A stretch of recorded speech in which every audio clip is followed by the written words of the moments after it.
이번 순서는 6.25 전쟁 70주년을 맞아서 정부와 보훈단체들이 펼치는 다양한 보훈 행사를 소개해드리는 시간입니다. 6.25 전쟁 70주년 국민과 함께하는 든든한 보훈. 이 시간 함께해 주시는 분은 대한민국 무공수훈자회 하두철 조직국장이십니다. 연결하겠습니다. 하두철 국장님 안녕하세요.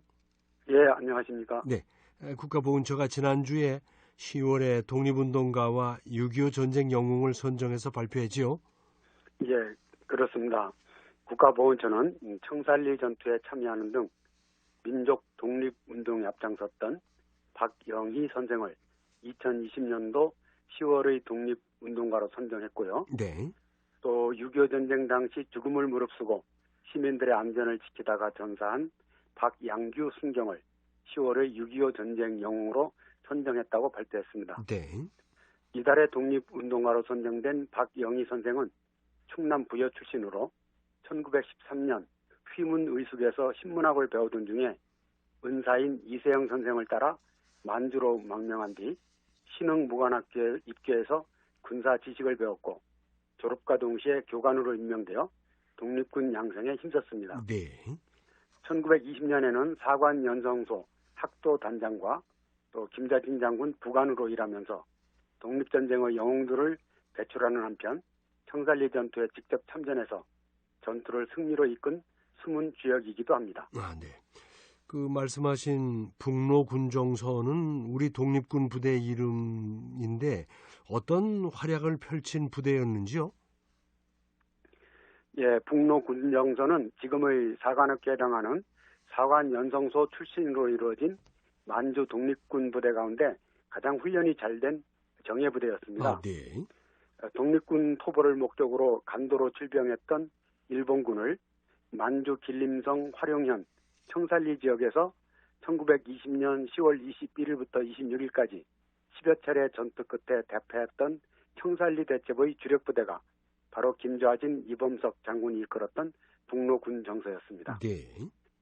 박영희 선생은 청산리 전투 이후에 일본군 추격을 피해서 잠시 연해주로 건너갔다가 1922년 다시 만주로 돌아와서 북로군 정서 부사령관으로 활동했고요.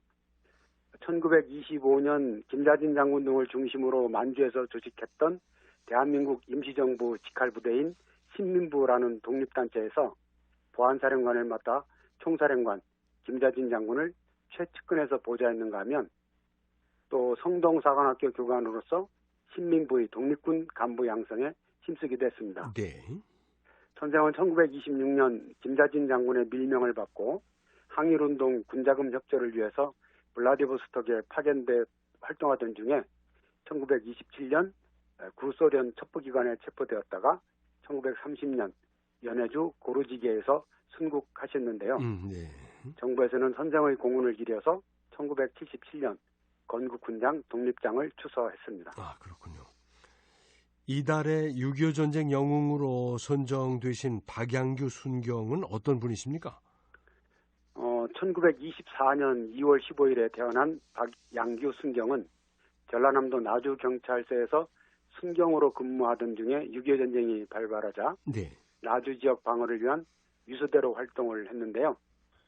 1950년 9월 10일 나주시 교동에 있는 나주중학교에서 적을 탐지하기 위한 매복 근무 중에 혈혈단신으로 적과 교전을 벌이게 되어서 적군 7명을 사살하고 5명에게 중상을 입힌 뒤 장렬하게 전사했습니다. 아, 네.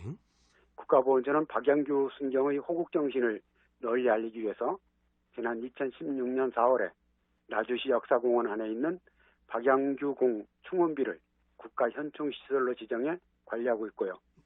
또 나주경찰서에서도 고인의 순관 희생과 헌신을 기리기 위해서 매년 10월 21일 경찰의 날에 충원비 참배를 진행하고 있습니다. 아, 네. 국가보훈처가 어제부터 2020년 제대군인 주간을 운영하고 있다고요? 네, 국가보훈처는 국가수호를 위해서 헌신한 제대군인들에게 감사와 응원을 전하는 2020년 제대군인 주간을 10월 5일 어제부터 8일 목요일까지 개최하고 있습니다. 네. 이 행사는 지난 2012년부터 매년 10월 둘째 주를 제대군인 주간으로 지정해 운영하는 것인데요. 올해로 9회째가 되겠습니다. 네. 올해는 제대군인들에게 희망과 응원의 메시지를 보내고 제복을 입고 살아온 제대군인들의 삶에 보람과 자긍심을 갖게 한다는 의미로 브라보 마이 라이프라는 표어로 진행을 하고 있습니다. 네.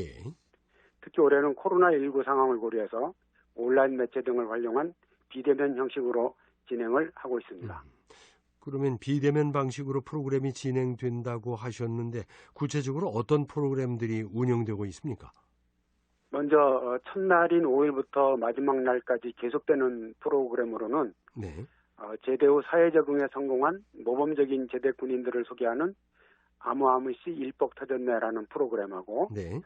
또 제대 군인 고용 우수 기업을 소개하는 참 좋은 기업이라는 현장 다큐멘터리 프로그램이 국가보훈처 누리집과 국방TV로 방영이 되고요. 네.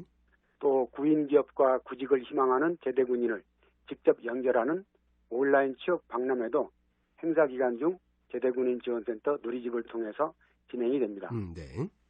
그리고 첫날인 어제는 제대군인 응원 캠페인이 시작이 됐는데요. 제대군인들에게 웃음과 용기를 주는 응원 영상을 본인 SNS에 게재를 하면 조회수가 가장 많은 영상에 대해서 소정의 기념품을 지급하는 일종의 경연 형식 캠페인입니다. 그러면 오늘 프로그램은 뭐가 진행됐고 또 앞으로 어떤 프로그램들이 남아 있을까요? 네, 조금 전에 방송이 끝났는데요. 네.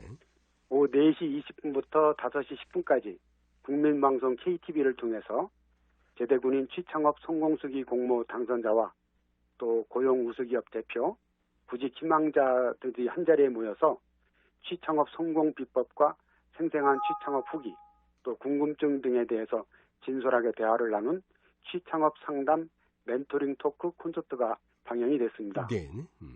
또 내일은 국가보훈처 유튜브 방송인 나라사랑TV에서 실시간 강연회가 오후 3시부터 40분간 방송이 됩니다. 네. 뉴딜 잡담이란 제목으로 진행이 되는 이 프로그램에는 한국고용정보원 일자리 전문가 최영순 박사가 출연을 해서 코로나 사태 이후 시대의 제대군인들에게 적합한 일자리를 소개하고요. 또 전국 제대군인 센터 현장 상담사들이 온라인으로 실시간 질문에 응답하는 쌍방향 소통 시간도 마련이 되어 있습니다. 네. 그리고 마지막 날인 목요일에는 2020년 제대군인 고용 우수 기업으로 선정된 대표 기업을 방문해서 그 회사 사옥에 인증기업 현판식을 개참으로써 제대군인 채용에 대한 기업의 자발적 참여와 사회적 관심을 높일 예정입니다. 네. 그리고 6.25 전쟁 무공수훈자 훈장 찾아주기 사업을 통해서 뒤늦게 훈장을 받으신 분이 훈장을 받은 지 3개월 만에 별세하셨다는 안타까운 소식이 있습니까? 네, 그렇습니다. 네. 대한민국 무공수훈자회 제주도 지부 고우석 회원이 안타까운 사연의 주인공이신데요. 네네. 고우석 회원께서는 제주도에서 나고 자란 토박이로 6.25 전쟁이 발발한 1950년 9월 그 전장에 뛰어들어서 55년 2월 15일까지 4년 5개월 동안 국가와 자유민주주의 수호를 위해 헌신하고 2등 상사로 군생활을 마쳤습니다. 네. 고우석 회원께서는 지리산 지구 전투, 강원도 고성 884 고지 전투 등 육군 제11사단 소속으로 많은 전투에 참전을 했었는데요. 네.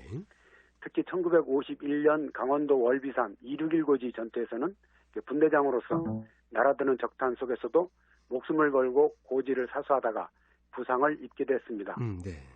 이때의 공적으로 화랑 무공훈장이 서운됐었는데 정작 본인은 자신이 무공훈장 수훈자란 사실도 모른 채 70년을 지내오다가 6.25 전쟁 무공훈장 찾아주기 사업을 통해서 지난 6월에 뒤늦게 훈장을 받고 저희 대한민국 무공수훈자회 회원이 되셨지만 지난 9월 29일 향년 88세를 일기로 안타깝게 별세하고 말았습니다. 네. 현재 관련법이 제정되고 또 육군본부에 6.25 전쟁 무공훈장 찾아주기 조사단이 설치되어서 적극적으로 무공훈장 주인을 찾고 있지만 아직도 주인을 찾지 못한 훈장이 5만 1천여 개인 점을 생각하면 네. 하루라도 빨리 훈장의 주인공을 찾아드릴 수 있도록 전 국민이 조금 더 관심을 가져주셨으면 좋겠습니다. 아, 그렇습니다. 말씀 잘 들었습니다. 고맙습니다. 네, 감사합니다. 6.25 전쟁 70주년 국민과 함께하는 든든한 보훈. 지금까지 대한민국 무공수훈자회 하두철 조직국장님을 연결해서 말씀을 들었습니다.